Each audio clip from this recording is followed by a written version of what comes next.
Where do y'all feel like the level of this defensive line is maybe compared to this point last year? I feel like the depth is a lot stronger than it was last year. We got some younger guys that are a lot more ready to play than they were last year. JB, Big Zay, that are coming providing good snaps, and then with the transfer situation, I think we're just a stronger group top to bottom at this time this year compared to last year. Jared, what do you remember from the LSU game last year? What sticks out in your mind when you think about that game? Obviously the hit from Dejan that forced that fumble, that was a really big play and a big momentum swing. But I think probably the most memorable thing is just the end of the game, that last PBU and the fans rushing the field. It was a surreal feeling. Obviously, Nussmeier is a totally different quarterback than Jaden, but what do you see from him on film? How are they different with him as a less mobile guy, but probably every bit as good of an arm? He's a good player. He's a stockier, stouter kind of guy. A lot different than Jaden, but he's a good player. He's got enough speed to go get a first down and break the protection and go run for some yards. So we're just preparing for him like a pocket passer with some legs that can go get a first down when he needs to, and they do a good job pushing the ball downfield. They got some fast receivers, so just kind of keeping the top on the defense and giving them some rush so that they don't have to cover all day. Defense had 6 sacks this last week. Did the defensive line group, the front seven, all you guys feel like it was a game that you had to take over? I don't think we ever feel like that. I think every game we go in with our standard in mind and with our week of preparation and all the things that we've keyed on that week, and we just go out there and try to accomplish all those points. Coach PG gives us things to focus on, and we're going to run this week, and this is on the menu, and this is what they try to do, and this is how we're going to combat it, and that's the mindset. With a defense like ours, it could be anybody's night, any night. It could be the defensive back's night, it could be the linebackers' night. It was the linebackers' night. TJ had 13 tackles, Git had I think 13 as well, or something like that. And it could be top down anybody's night. Speaking of Perkins, I think Lane just called him like a productive player at this position that transition to kind of that defensive end, the edge guy. How are you seeing him maybe improve weekly with his new role? Who? Perkins. Oh yes, he's kind of a plug and play guy. You say, how do I see him improve? Not much. He already was just a stud. He already could do everything you could possibly do on the field. I think the biggest stride that he took was mentally and trying to cut back on mental errors and stuff. Obviously, being a young player and having a huge role like he did last year, it's tough to keep up. But he's fully there and caught up, and he's close to being all the way actualized. So he's getting better every week, and we're helping him along, and he's been great for us.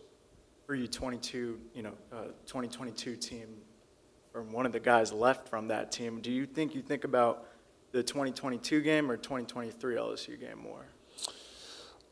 I don't think about any of them. We play games every week, every year. I've been playing football since I was 9. I guess the most recent one because we won.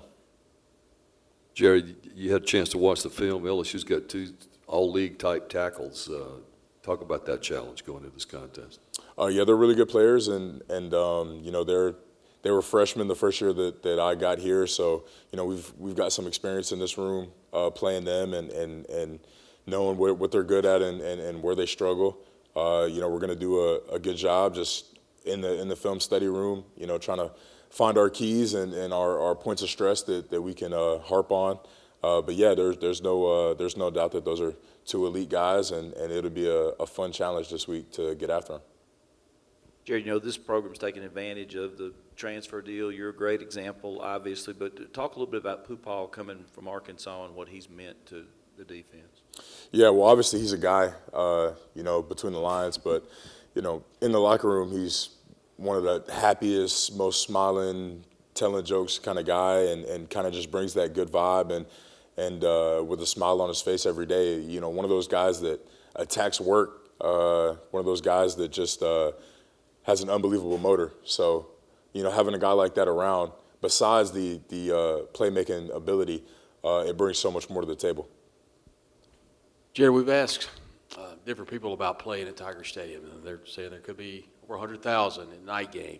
What are your thoughts on playing in an environment like that? It's exciting, man. We've played in those environments before, and we've had success.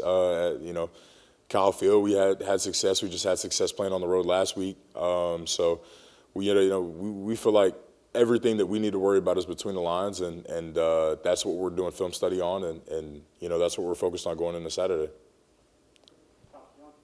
What's the last couple of weeks and just in general, what's it been like, playing next to Walter Nolan, and what does he maybe do that us watching, might not understand, from a football perspective? He's a really disruptive guy. A lot of times it'll be plays where he's not making the tackle, but is making the play and kind of really shaking things up and moving the line of scrimmage to give other guys opportunities to make plays. And obviously he's making the ones that come to him and the ones he's supposed to make. So I feel like our defense it really fit. We all really fit each other. We fit well together. It's kind of like a puzzle piece, and he's a huge part of that. And when he does his job, we're really hard to stop. So yeah, we're really counting on him to continue to do his job and be accountable, just like all other 10 guys that are on the field at that time. More questions? Please. Jared, this program hasn't won down in Baton Rouge since 2008. Have you guys at all talked about how much that would mean for this team or this program to get a win down there for the first time since 2008? Yeah, I was 7. Probably 50 guys on this roster weren't even on this team last year. So that's not something that is going through the locker room or buzzing through the locker room. That's more of a something for the fans to talk about.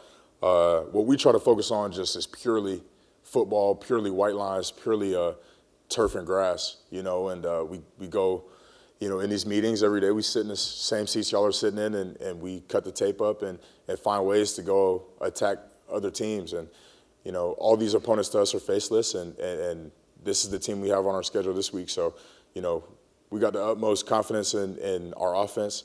I got the utmost confidence in the guys that play beside and behind me.